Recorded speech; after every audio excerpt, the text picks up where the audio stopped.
성경을 읽어보면요, 지도자들을 위해서 늘 기도할 것에 대해서 우리에게 이야기하고 있습니다. 디모데전서 2장 1절 2절 보면 이렇게 말씀합니다. 그러므로 내가 첫째로 권하노니 모든 사람을 위하여 간구와 기도와 도고와 감사를 하되 임금들과 높은 지위에 있는 모든 사람들을 위하여 하라.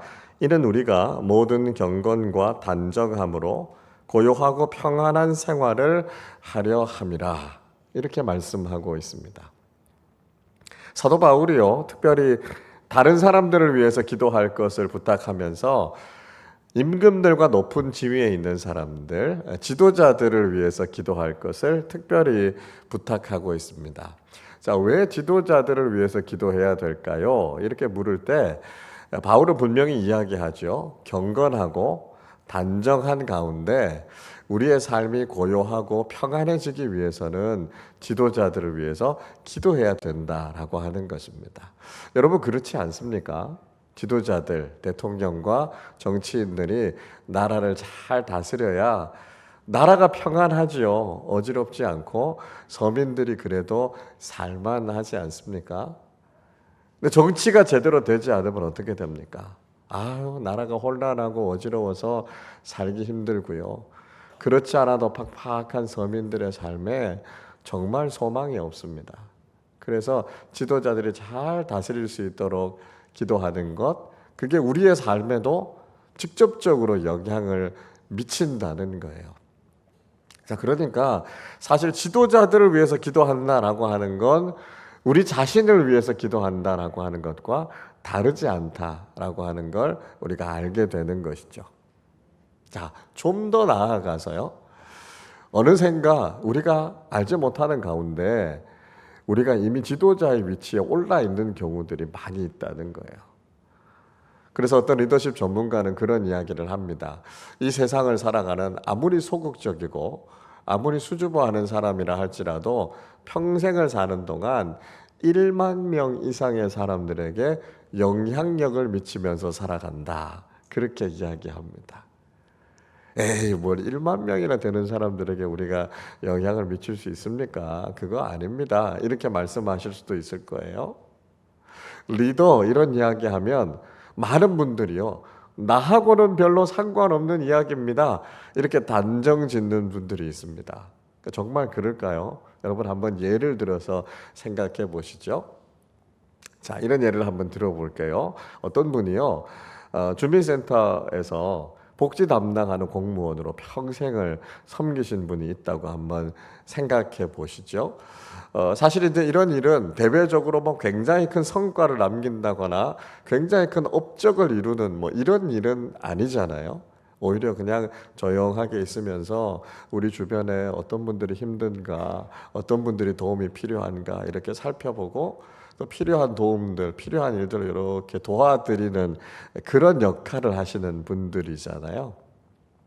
자, 그래서 이런 분이 이제 대학을 졸업하고 남자들이면 이제 군대를 갔다 오실 거고요. 그리고 공무원 시험을 쳐서 합격을 해서 이제 공무원으로 임용이 됐습니다. 뭐 한 27살 정도 돼서 공무원에 임용이 됐다고 한번 생각해 보시죠.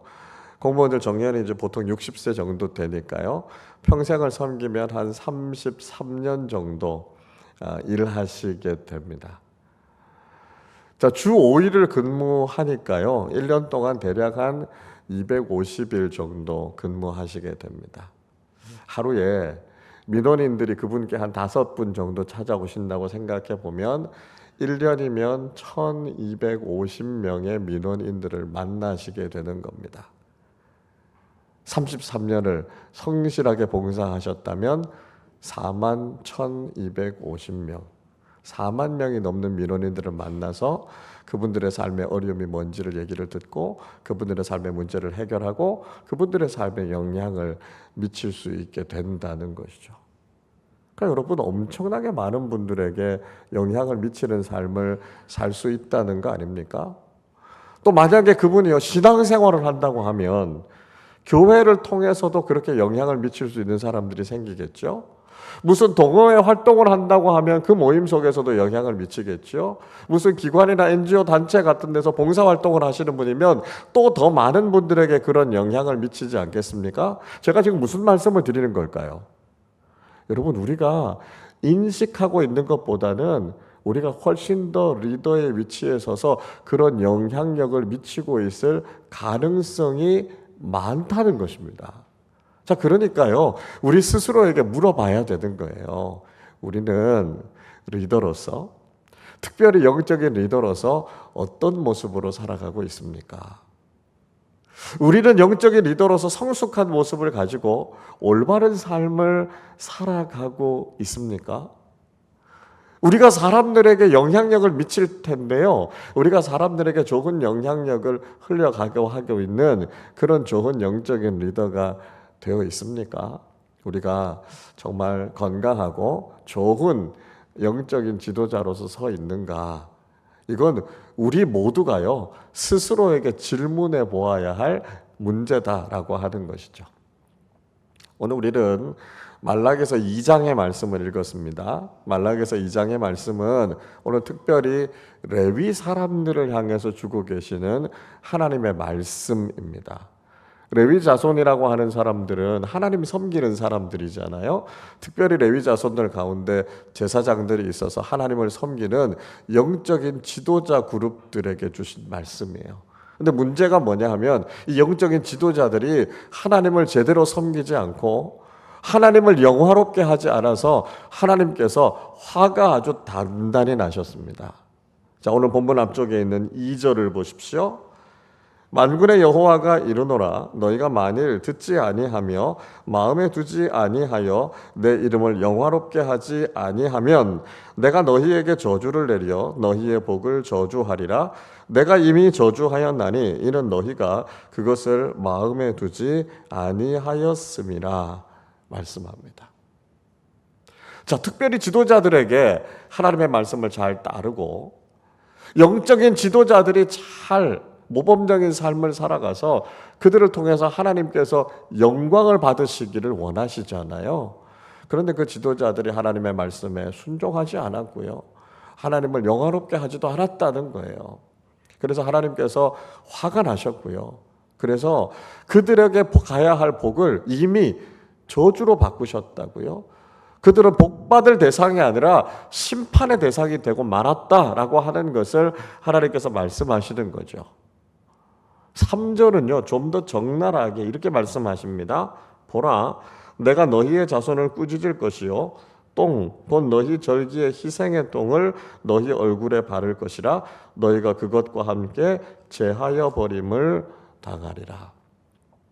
하나님께서 희생 제물의 똥을 제사장들의 얼굴에다가 바를 것이다, 이렇게까지 말씀하시는 거예요. 아니, 그렇게 고귀하시고 거룩하시고 정결하신 하나님께서 이렇게 지저분하고 이렇게 불결한 이야기들을 하신다라고 하는 걸 보면서 지금 하나님께서 지도자들을 향해서 얼마나 화가 나 있으신가라고 하는 게 느껴지시죠. 자, 지도자들이 이 정도로 하나님을 실망시켜 드렸다면 하나님께서 이들을 포기하실 수도 있지 않겠습니까? 이들을 버리실 수도 있지 않겠어요? 그러나 우리가 성경을 읽으면서 계속해서 발견하게 되는 건 뭡니까? 하나님은 웬만하면 사람을 버리시지 않으신다는 거예요. 그들을 포기하지 않으시고요, 끝까지 기회를 주시고 그들을 바꾸시고 변화시키셔서 사용하시는 분이 하나님이시다라고 하는 것, 그 하나님의 인내가 얼마나 대단한가라고 하는 걸 우리 성경에서 많이 확인하지 않습니까? 그래서 하나님께서 포기하지 않으십니다. 그리고 그들과 다시 약속을 맺으시겠다, 이렇게 말씀하고 계십니다. 자, 우리 4절 말씀을 함께 읽어보겠습니다. 만군의 여호와가 이르노라 내가 이 명령을 너희에게 내린 것은 레위와 세운 나의 언약이 항상 있게 하려 함인 줄을 너희가 알리라. 자, 이스라엘의 지도자인 레위 사람들과 하나님께서 언약을 영원히 맺으시겠다는 거예요. 그거 포기하지 않고 그들을 버리지 않고 계속해서 이 언약의 관계를 유지하고요. 그 언약을 다시 갱신하고요. 하나님과의 약속의 관계를 계속해서 이어가시겠다라고 하는 것이 하나님의 마음이시다라고 하는 것이죠. 자, 레위 사람들은 이스라엘의 지도자들이다라고 하는 말씀을 드렸습니다. 왜 하나님께서 지도자들과 이렇게 언약을 맺으실까요? 자, 이건 이해하기 그렇게 어렵지 않습니다. 보통 나라와 나라가 서로 조약을 맺을 때도요, 대표자들이 조약을 맺잖아요. 나라를 대표하는 대통령, 총리, 지도자들이 나와서 그 조약에 서명을 합니다. 그러면 대표자들이 서명을 했지만 그 영향은 온 나라에 다 미치게 되죠. 그 조약 안에 들어있는 나라가 만약에 그 조약을 누군가가 어긴다면 그것에 대한 책임을 져야 되는 거 아닙니까? 그러니까 대표자가 약속을 맺지만 결국 그 영향은 그 나라 전체에 미치게 되는 거죠.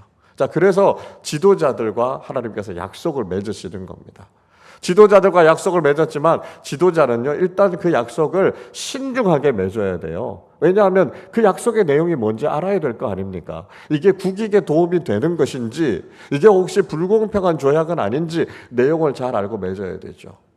잘못된 언약을 맺어 놓으면 나중에 공동체와 나라가 굉장히 큰 어려움을 겪습니다.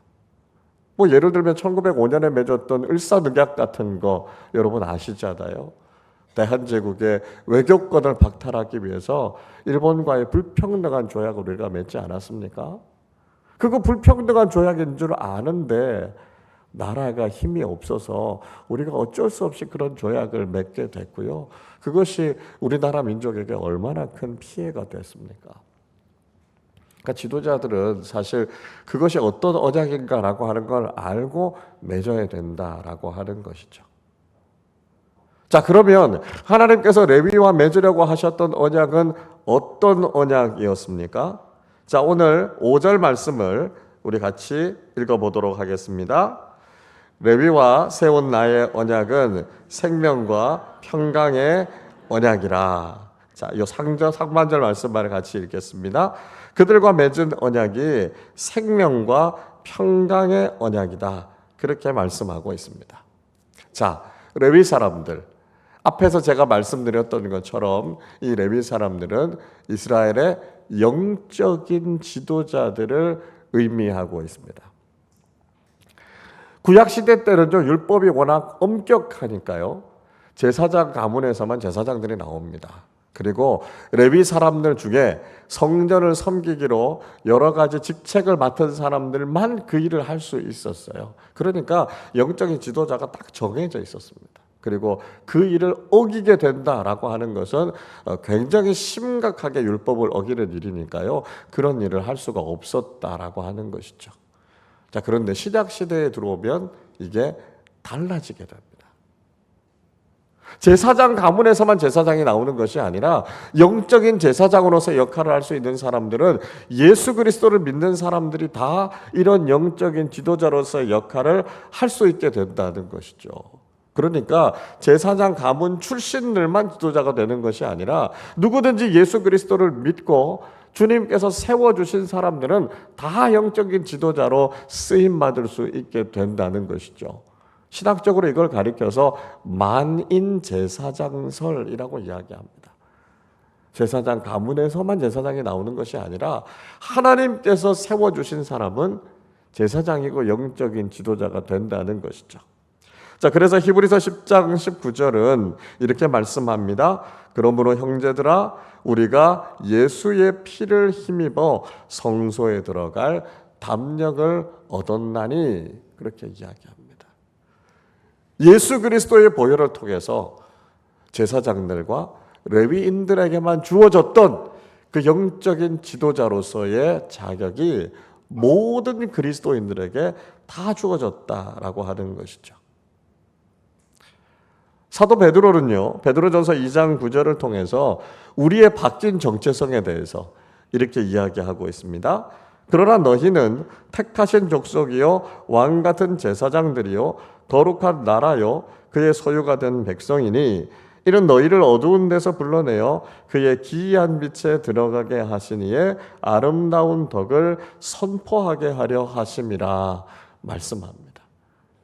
우리가 누구라고요? 하나님께서 택하신 사람들이라고요. 그리고 왕같이 존귀한 제사장들이라고요. 그러니까 우리는 이제 구약의 제사장들의 도움이 없이도 하나님 앞에 나갈 수 있는 겁니다. 사제들이 우리를 위해서 대신 빌어주지 않아도 우리가 직접 기도하면서 하나님 앞에 나갈 수 있는 거예요. 이게 우리에게 말씀하는 게 뭐죠? 우리가 바로 영적인 지도자들이라는 것입니다. 그러니까 여러분, 우리가 지도자들만 의존하게 있을 것이 아니고요. 지도자들이 잘못했다고 탓하고 있을 것이 아니라 중요한 건 뭡니까? 내가 잘하면 된다는 거예요. 내가 지도자니까요. 내가 그런 영향을 미치는 사람들이니까요. 내가 하나님과의 약속의 관계 속에 바르게 서 있고요. 내가 하나님의 뜻에 따라 순종하면 나를 통해서 많은 사람들에게 선한 영향력을 미치는 그런 영적인 지도자의 삶을 살아갈 수 있게 된다는 것이죠. 그러니까 다른 누군가가 잘해야 된다, 그렇게 이야기하기 전에 내가 거룩한 왕 같은 제사장으로서 하나님의 말씀을 바르게 듣고 그 말씀에 순종하고 있는가, 우리 자신의 모습을 먼저 살펴보아야 한다는 것이죠. 하나님께서는 그렇게 영적인 지도자들인 우리를 찾아오셔서 우리와 약속을 맺으십니다. 자, 그 약속이 생명과 평강의 약속이다라고 말씀하고 계시죠. 여러분, 하나님께서 우리를 찾아오시는 이유는요, 우리와 좋은 약속을 맺으려고 오시는 거예요. 그래서 하나님께서 우리와 약속을 맺자라고 말씀하시면 여러분 무조건 약속하셔야 됩니다.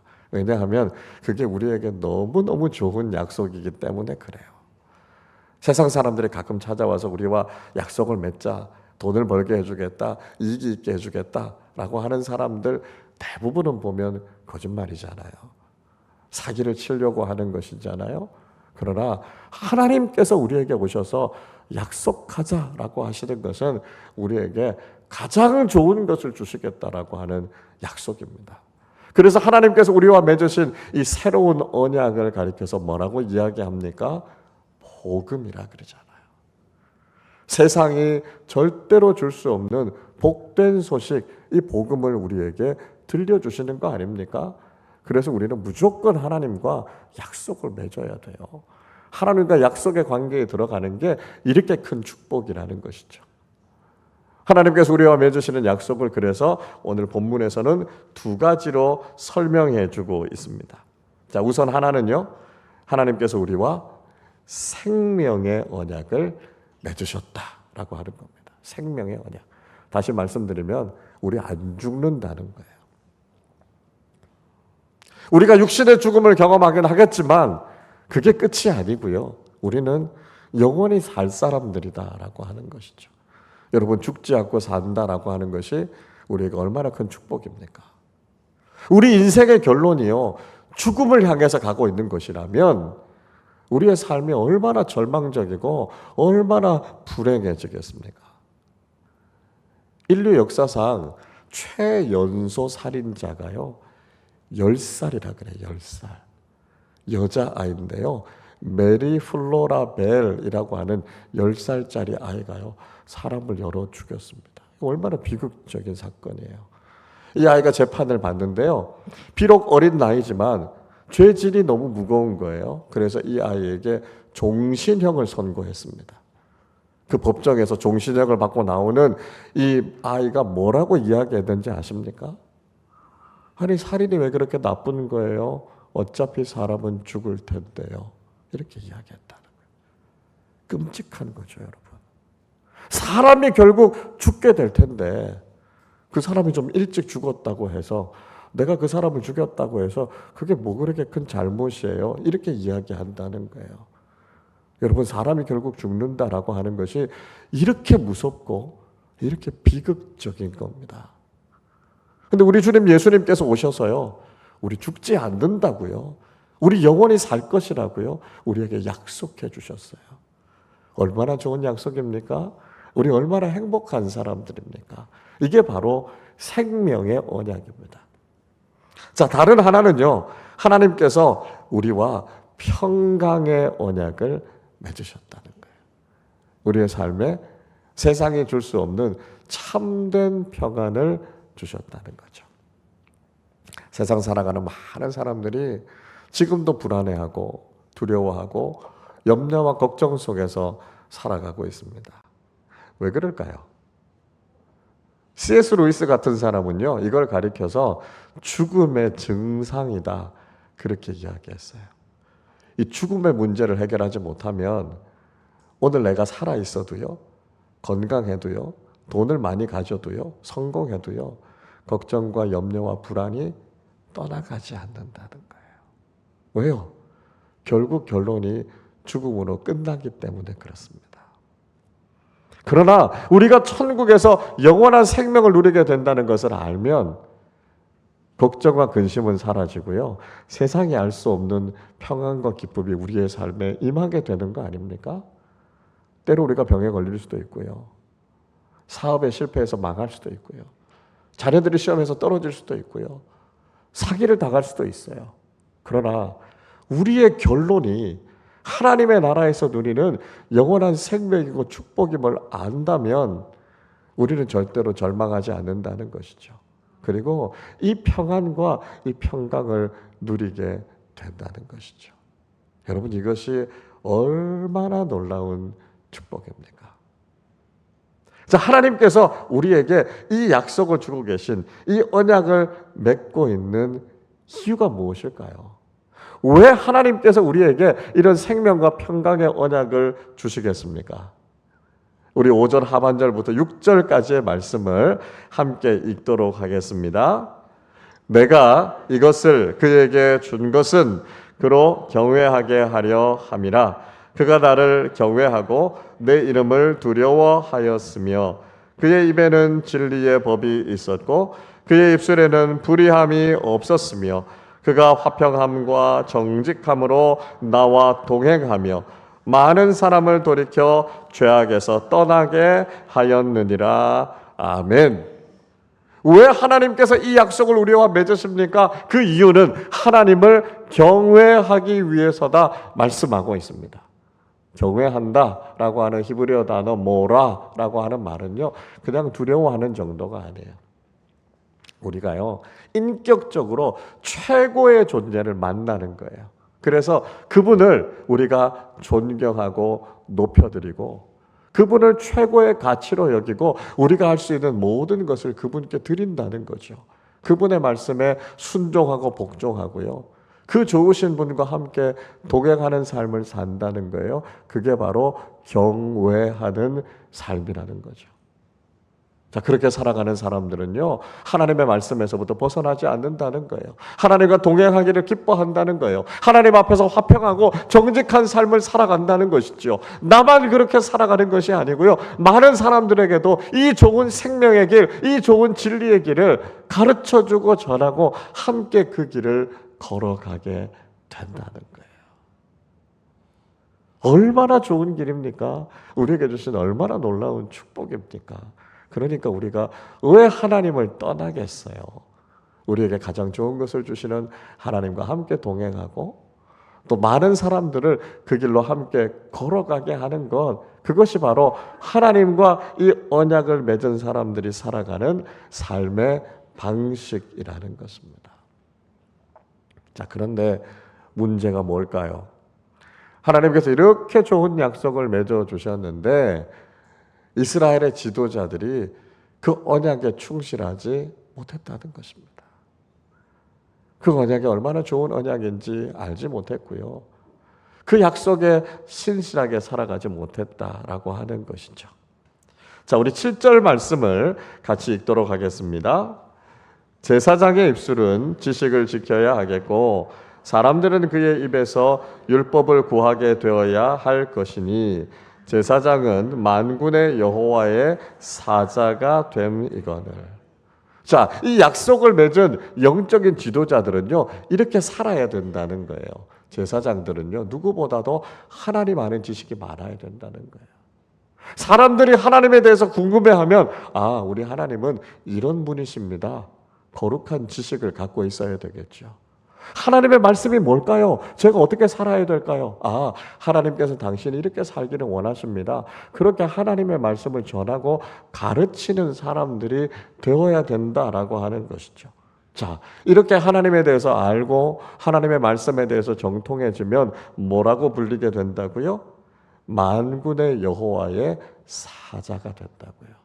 사자라는 말라크라고 하는 말은 왕이라는 뜻이에요. 천사라는 뜻이에요. 그러니까 하나님의 말씀을 알고 하나님에 대해서 잘 아는 사람들은 이렇게 존귀한 인생을 살아가게 된다는 거예요. 귀한 삶을 살아가게 된다는 거예요. 근데 문제는 뭐냐 하면 이스라엘의 영적인 지도자들이 그렇게 살지 않았다는 거예요. 8절과 9절의 말씀 보시면 그들이 먼저 하나님께서 걸어가라고 하시는 이 길을 무시하고 그 길을 떠나버렸다는 거예요. 그러니까 당연히 따라오는 백성들도 어디로 가야 할지 몰라서 방황하다가 하나님을 따르지 못하게 된 것이죠. 여러분, 구약시대 전체를 통해서 이 말라기 선지자가 예언을 할 그 당시까지도 이스라엘의 지도자들은 바른 길을 걷지 못했습니다. 하나님께서 그들에게 복된 약속을 주셨지만 그 약속을 다 무시해버리고요. 이방신들을 기웃기웃거리고 우상들을 섬기면서 뭔가 세상적으로도 좋은 것을 얻을 수 없을까? 그렇게 잘못된 길을 걸어갔다는 것이죠. 그래서 나라가 망하고 성전이 무너지고 그들이 그렇게 비극적인 삶을 살게 됐다는 것 아닙니까? 지도자들이 정신을 차리지 못하고 바르게 서지 못하니까요. 공동체가 그런 비극을 경험하게 되는 겁니다. 오늘날의 교회는 어떻습니까? 오늘날의 교회가 정말 복음 위에 바르게 서서 하나님 나라의 가치만 추구하면서 거룩한 하나님 나라 백성들로 살아가고 있습니까? 지도자들 가운데는 그렇게 복음을 바르게 선포하는 사람들도 있지만 이미 세상과 타협해서 세속적인 가치, 세속적인 축복을 마치 하나님께서 주시는 축복처럼 가르치는 곳들이 있습니다. 그러다 보니까요, 영원한 하나님 나라를 소망하고 복음의 길을 바르게 걸어가기보다는 하나님이 원치 않으시는 길, 세상과 타협하는 잘못된 길을 걸어가고 방황하고 있는 사람들, 신앙 공동체를 떠난 사람들, 무엇이 하나님의 뜻인지 알지 못하는 사람들로 점점 가득 차 있지 않습니까? 교회가 그래서 교회로서의 영향력을 잃어가고 있고요. 올바른 교회의 모습과 신앙인으로서의 선한 영향력을 미치지 못하는 경우들이 많습니다. 그러나 동시에 기억해야 될 게 있어요. 우리가 지도자들만 탓할 것이 아니라 오늘 말씀을 통해 우리에게 보여주신 것처럼 우리 한 사람 한 사람이 영적인 지도자들이다라고 하는 걸 잊지 말아야 된다는 것이죠. 그런 모습이 우리에게 보인다 할지라도 우리가 그것을 바라보면서 비판하거나 비난하기 이전에 나는 복음 위에 바르게 서 있는가라고 하는 내 자신의 모습을 먼저 돌아볼 수 있어야 한다는 것입니다. 하나님께서 우리 한 사람 한 사람을 부르시고 우리에게 생명과 평강의 언약을 맺어주셨는데 나는 그 언약의 말씀 앞에 신실하게 살아가고 있는가? 나는 그 하나님의 말씀을 따라 순종하며 걸어가고 있는가? 나는 하나님 나라의 영원한 가치와 축복을 추구하면서 믿음의 사람답게 살아가고 있는가? 우리 자신의 모습을 돌아보아야 하지 않겠습니까? 다른 사람들을 탓하고 오늘의 이 시대를 핑계댈 것이 아니라 나를 영적인 지도자로 세워주신 하나님 앞에 언약에 충실한 삶을 나는 바르게 살아가고 있는가라고 하는 것을 돌아보고 우리는 그 질문에 대해서 분명하게 대답할 수 있는 그리스도인들이 되어야 한다는 것이죠. 여러분, 하나님께서는 오늘도 우리를 찾아오셔서 우리와 약속을 맺기를 원하십니다. 생명과 평강의 언약, 이 복음이라고 하는 약속 가운데 우리를 들어오게 하시는 것이죠. 그리고 이 복음의 말씀을 믿음으로 받아들이고 이 복음의 말씀에 순종하며 살아갈 때 우리의 인생이 얼마나 복되고 아름다운 인생이 될 수 있는지를 우리에게 말씀해 주고 계십니다. 여러분, 대림절에 우리가 기다리는 기다림의 메시지는 바로 이것입니다. 우리가 하나님께서 택하셔서 세우신 영적인 지도자들로서 하나님과 복음의 언약, 생명과 평강의 언약을 맺고 그 언약에 충실한 사람들이 되어야 한다는 것입니다. 다른 사람들을 탓할 것이 아니라, 지도자들을 탓할 것이 아니라, 내가 하나님과 올바른 언약을 맺고 바르게 살아가고 있는가라고 하는 이 질문에 대해서 우리는 응답하는 사람들이 되어야 한다는 것이죠. 오늘도 우리를 찾아오셔서 우리와 가장 좋은 약속을 맺어주시는 그 하나님을 기대하면서 다시 오실 주님께서 우리의 모든 삶을 완성하시고 우리를 하나님의 나라 영원한 생명으로 이끌어 주실 그 영원한 축복을 소망하면서 오늘도 변함없이 믿음의 길을 걸어가는 우리 모두가 되시기를 주님의 이름으로 축원합니다. 기도하겠습니다. 여러분, 하나님께서는 특별한 사람들만이 아니라 우리 모두를 영적인 지도자로 세우셨습니다. 우리의 삶을 통해서 많은 사람들에게 선한 영향력을 미치고 복음으로 많은 사람들을 살리기를 원하세요. 그러기 위해서는 우리가 하나님과 바른 약속의 관계 가운데 있어야 합니다. 하나님께서 오늘도 우리를 찾아오셔서 우리에게 복음을 들려주시고 우리에게 생명과 평강의 언약을 맺으셨습니다. 여러분, 이것이 가장 소중하다는 것을 깨닫고요, 세상의 다른 것을 추구하는 것이 아니라 영원한 생명과 하나님 나라의 평안을 누리는 이 일을 가장 소중하게 여기며 살아가는 언약의 백성들이 되시기를 바랍니다. 그리고 일생을 살아가는 동안 우리뿐만 아니라 많은 사람들을 이 생명의 길, 구원의 길로 인도하여서 하나님과 함께 동행하는 천국 백성다운 삶을 살게 하여 주시옵소서.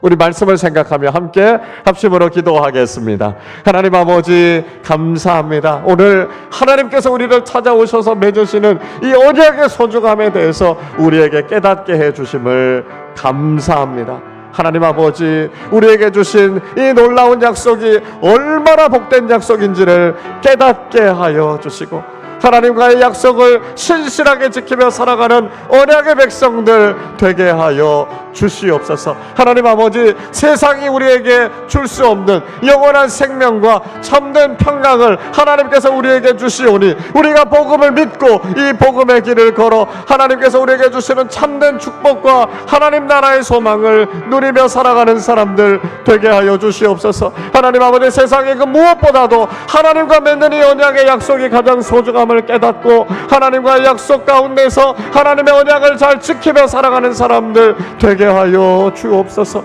하나님 아버지, 우리가 믿음으로 그 길을 걸어갈 뿐만 아니라 우리를 바라보고 있는 많은 사람들을 초청하여 이 길이 생명의 길이요 이 길이 축복의 길임을 알고 많은 사람들을 주님 앞으로 인도하는 귀한 사명을 잘 감당할 수 있도록 하나님 은혜를 베풀어 주옵소서. 그래서 우리뿐만 아니라 많은 사람들로 하여금 이 어지럽고 혼란한 시대에 생명의 길, 진리의 길, 바른 길로 많은 사람들을 인도하는 귀한 사명을 잘 감당하는 우리 모두 되게 하여 주옵소서. 하나님 아버지, 감사합니다. 하나님께서 부족한 저희들을 영적인 지도자로 세우시고 저희들을 통해서 많은 사람들에게 복음의 선한 영향력을 미치며 살아가게 하심을 감사합니다.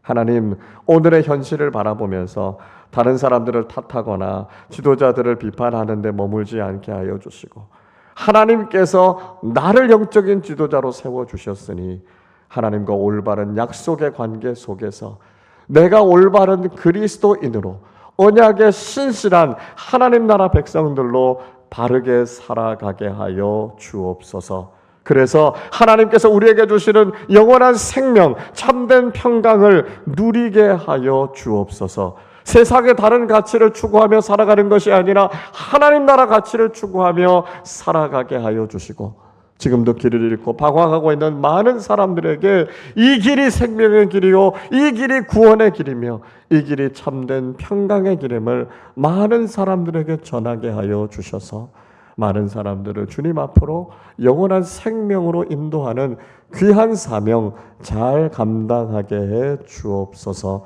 감사드리며 우리 주님 예수 그리스도의 이름으로 기도하옵나이다.